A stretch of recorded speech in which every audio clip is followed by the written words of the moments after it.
Eto na. Sunod natin, Duterte. Ito mga kababayan. Sangkot sa anomalya.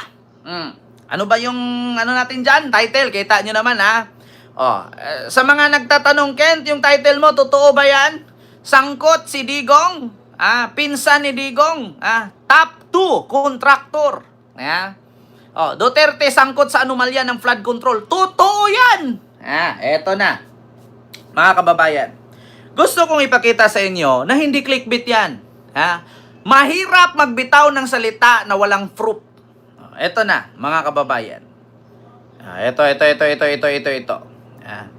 Basahin ko lang mga kababayan. Ito po. Galing po ito sa Abante. Abante, tapos Politico. Ito na, Abante News. Basahin nyo. Top 2 contractor ng DPWH project noong 2016-2017, pinsan ni Digong. Di ba? Alticoins Builders. Sino ba si Carlos Charles Gonzales? Pinsan po ni Digong. Top 2 contractors noong 2016-2017 sa DPWH project. Di ba? So ibig sabihin mga kababayan, sangkot po si Digong sa anomalya ng flood control project. Wala naman akong nilagay dyang date. Diba? So ito po mga kababayan, kung bakit ko nasabing sangkot si Digong, basahin ko po Ito po. Mula nang ilatag ang mga nangungunang kontraktor ng mga flood control project sa buong bansa, nakibahagi na rin ang publiko sa mga netizen na pag-ulat at pagtuligsa ng mga umano'y anomalya at katiwalian sa mga proyekto ng gobyerno. Di ba? Sa isang Reddit post, ibinahagi ng isang netizen ang kanyang natuklasan na umano'y top 2 contractor ng mga proyekto ng Department of Public Works and Highway or DPWH mula noong Hulyo 2016 hanggang December 2016. Ang Alticon Builders Incorporation ay pumapangalawa sa St. Gerald Construction General Contractor Development Corporation ay mahigit 11 billion umanong pondo. Ayon sa post ni Carlos Charlie Gonzales, ang may-ari at presidente ng Alticon na pag-alaman namang pinsan umano ni dating Pangulong Rodrigo Duterte. Natuklasan ng netizen ang relasyon ng dalawa dahil sa isang Instagram post na nagsabing kasama ko ang paboritong pinsan ni President Duterte na si Boss Charlie Gonzales. Samantala, sinimulan ngayong Martes, August 19 ang motu proprio investigation sa mga umano'y anomalyang flood control project kung saan imbitado ang mga kontraktor nito at ang mga opisyal ng ahensya ng gobyerno. Ito po mga kababayan. Table 4 contractors implementing DPWH project 2016 to December 2017. St. Gerard, number 1 na kumukuha ng 12 billion. At Alticon Builders Incorporation na kumukuha ng 11 billion, and Equiparco Construction Company 8 billion, at Montes Claros Enterprises na kumukuha ng 6 billion. Ayun po mga kababayan ang totoong kwento doon. So ngayon mga kababayan, ano nga ba ito? Kung paano natin napatunayan na pinsan ni Digong? Ito po, basahin po natin ang Alticon. Diba? Mami Rian Suzuki, Miguel Love shoutout po. Basahin po natin ang Alticon Builders Incorporation. Meron po yan silang mga kababayan, meron po silang website. Kim Perolino, manahimik ka, wala kang kwenta, bobo kang DDS. Kapag DDS ka, mag-comment ka dito, talagang masaktan ka. Bakit? Pinsan po ni Digong. Patunayan po natin. Alticon Builders Incorporation was established on 1933. Ito po ang sunod mga kababayan. Ayan po si Carlos Charlie Gonzales, President and Chairman of Board Alticon Builders Incorporation or UBI. Sino po ba yan siya? Siya po ay pinsan ni Digong. Ito po ang nakalagay, mga kababayan. The company prides itself with a staff highly trained, qualified, and experienced engineers and professional from various fields of discipline in the engineering, planning, supervision of different construction activities utilizing updated technologies. The company also maintained present machineries and equipment full design of service level of construction activities regarding 1 billion to 3 billion government construction contract per year. Ulticon categorized by the Philippine Construction Accreditation Board or Quadrupole AAAAA, contraction and prides itself to certify the ZOA during November 11 company business was the beginning of. Saan ito nakalagay mga kababayan? Ito po ay si Ulticon Carlos Gonzales, his brother Engineer Raul Suni Gonzales, at philosophy based on age-old belief that there is no substitute for hard work. O, saan po ba ito nakalagay mga kababayan? Ito po sila ay nakabase sa highway, wait. Ito po sila ay nakabase sa Davao City, Catil, Davao Oriental by 3 hours. So sa Davao City po sila, mga kababayan, nakabase. Pinsan po sila ni Digong. Ayan po si Charles Gonzales. Ito po siya, mga kababayan. Pinsan po siya ni Digong. 'Di ba? So ngayon mga DDS, what do you think? Am I wrong or am I right? Kasi isa po na iimbestigahan po mga kababayan ay itong Ulticon. So ang Ulticon po na si Charles or Carlos Charles Gonzales ay pinsan po ni Digong. 'Di ba? Paano 'yan? Mga kababayan. Paano yan? Sabi ni ma'am, gwapo lagi na siya, sir. Baka ibang lahi ito, ma'am. Ito si Charles Gonzales, gwapo. Si Digong, hindi ko alam. Pero sa totoo lang mga kababayan, top 2 contractor ng DPWH sa anomalya ng flood control project. Pinsan po ni Digong ang pangalawa.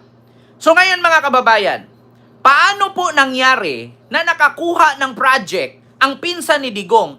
Di ba meron sa ating batas? Di ba meron sa ating batas na kapag ikaw ay isang public servant or may posisyon sa gobyerno, bawal ka magpahawak ng proyekto mula sa gobyerno sa mga kamag-anak mo, pinsan, kapatid, or mga malalapit mo sa pamilya. So paano nangyari na si Bongo, isang senador, nakakuha ng project ang kanyang stepbrother at ang kanyang tatay?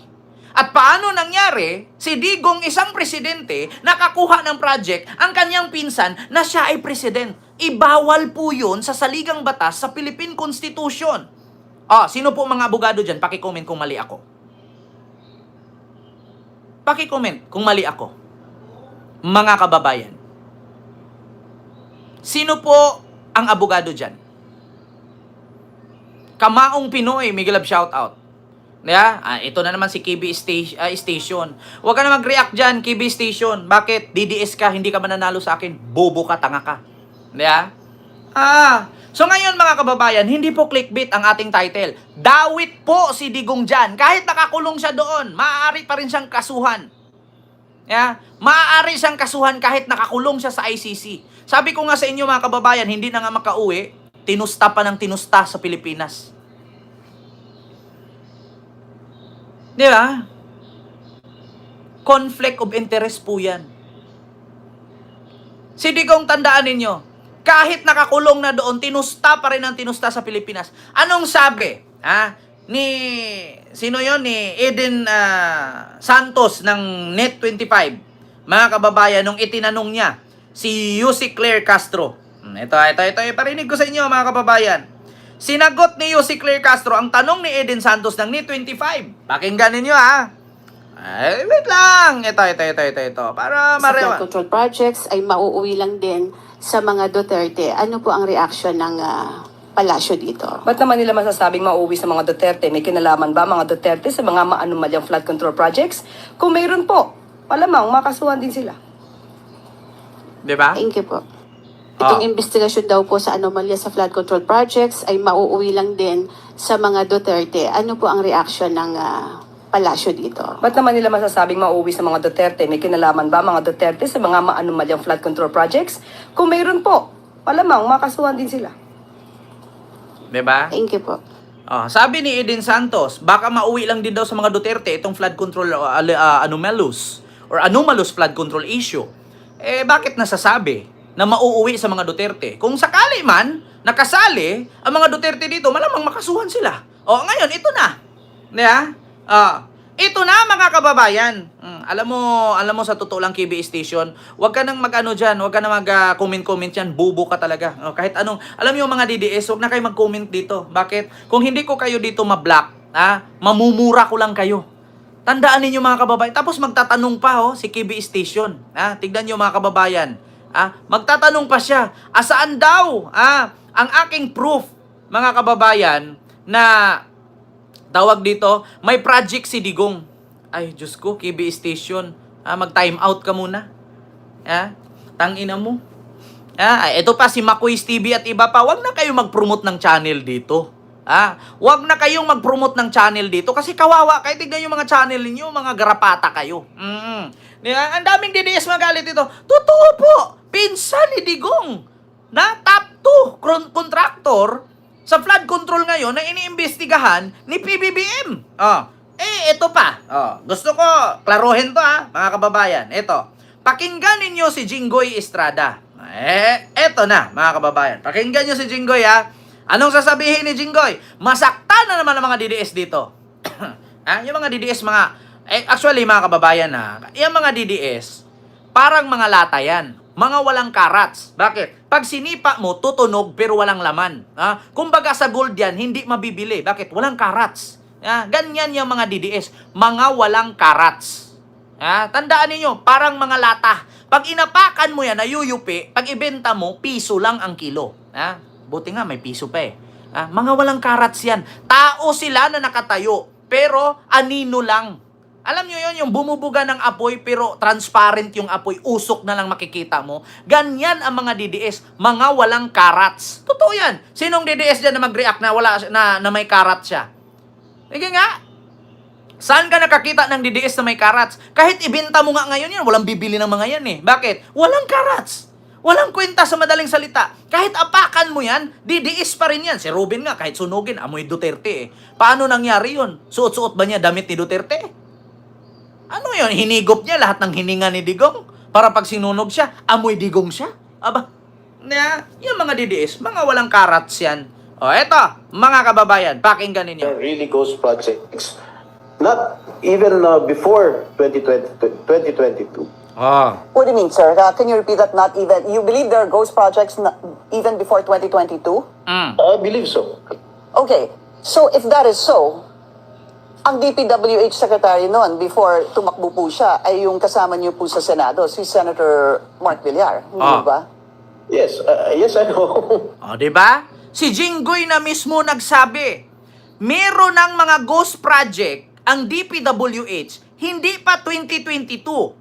At ikinonfirm ni Jinggoy na doon pa lang kay Mark Villar, may mga anomalya na sa project ng gobyerno. Si Jinggoy nag-confirm. Kasama pa nga daw niya ngayon si Villar.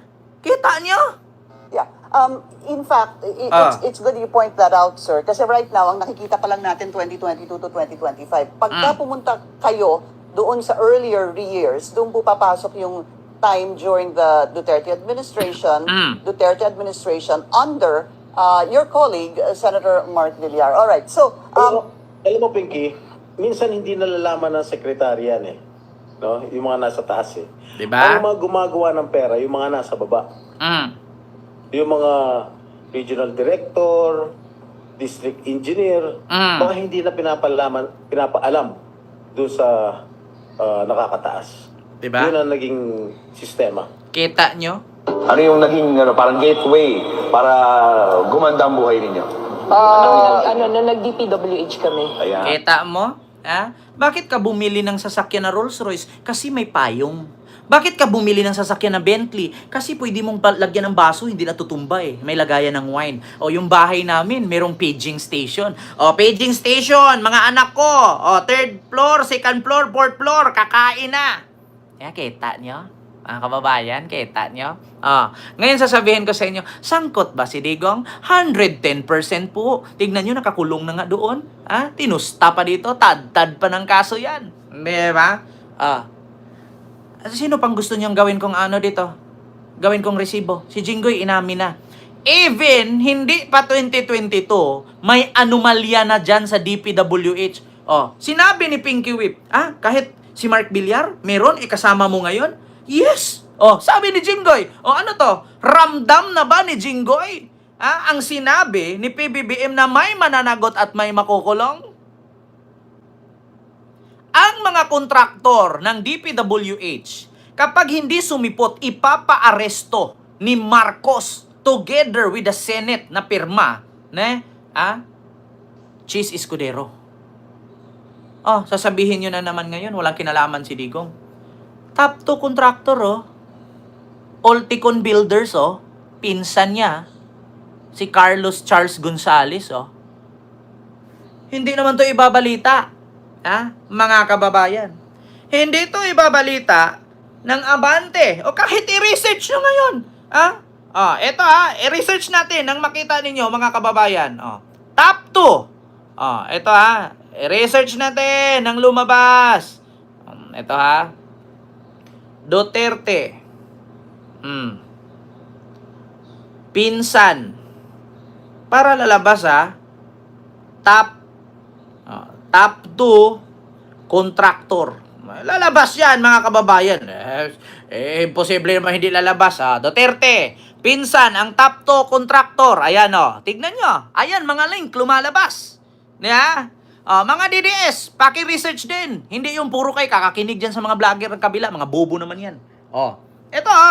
Ito, dito kay Benji Contreras, pinsan umano ni dating Pangulong Duterte, ang number 2 contractor ng DPWH. Ito, Abante TNT. Top 2 contractor DPWH project noong 2016-2017, pinsan daw ni Digong. Reddit, pinsan pala ni Duterte, ang number 2 contractor na 11 billion ang nakuha. Ito pa, Facebook. Si Carlos Charles Gonzales ay may-ari ng presidente ng Ulticon, pinsan pala ni Digong. Ito pa, kita nyo? Ang daming link niyan. May tanggi nyo pa ba yan? Mga DDS? Ang galing-galing nyo manood ng manood ng bold. Ang galing-galing nyo manood ng mga bold dyan sa Google. Mag-search ng Pornhub. XXX. Pero ito, top 2 na contractor sa DPWH, pinsan ni Digong, hindi nyo ma-research. Nare-research nyo nga dyan katawan ni nare-research nyo katawan ni Marian Rivera dyan sa Google. Nare-research nyo nga yung utong ni Ibana Tapos ngayon, hindi nyo ma-research ito. Top 2 contractor ng DPWH, pinsan ni Digong. Kasimple. Nare-research nyo nga yung ni titi ni Armani na alakabayo ang laki. Mamaritis Musni, Miguel Love shoutout. Nare-research nyo nga si Maria Osawa. Tapos itong link ng top 2 contractor pinsan ni Digong, hindi nyo ma-research. Nare-research nyo nga yung vlogger na ikinulong yung nang basto sa BGC, si Baitari, ano ba yung pangalan noon? Vitale, na isang Pornhub actor. Nare-research nyo nga kung gaano kalaki ang titi noon at ilang Pinay ang tinira niya. Tapos ito, hindi nyo mariresearch. Napakadaming link Aba, sa bagay, mga bubo nga naman kayo, na DDS. Mga wala kayong karats. Diyos ko, mga kababayan. Ito pa, sunod dito, mga kababayan. Ito matindi. Ito ang matindi, mga kababayan. Mga DDS, may pinakalat ngayon patungkol kay General Torre. Ito, ano nga ba ito, mga kababayan? Ang mga DDS, mga kababayan, desperado sila. Kasi nga, ang sabi ng mga loyalista, hayaan nyo na, tinanggal si Torre, ililipat din yan. Kasi tawang-tawa sila, tinanggal na daw si Diwata, kawawa daw. Wala, sabi nga ni Baste, wala nang mas iba pang mataas sa PNP chief na ranggo. Kasi pag ilipat mo sa DILG yan, ilipat mo sa NBI yan, mababa na yun sa PNP chief. Mas mataas ang PNP chief. Eto na, mga kababayan. Ang ipinakalat ngayon ng mga DDS, eto, merong nakarating sa akin, mga kababayan. Kakasend lang, basahin ko lang Eto, mga kababayan, patungkol kay General Torre, kaya pala sinibak. Hindi daw pumirma si General Torre sa PNP 8 billion. 8 billion acquisition funds ng PNP na ibili daw ng 80,000 unit of 556 assault rifle para sa 2026. tinanggihan daw ni General Torre na pirmahan ang pondo, ito, basahin ko na lang, mga kababayan. Ito ang pinakalat ngayon ng mga DDS. So ito daw yung rason na kung bakit isinibak siya ni PBBM. Ito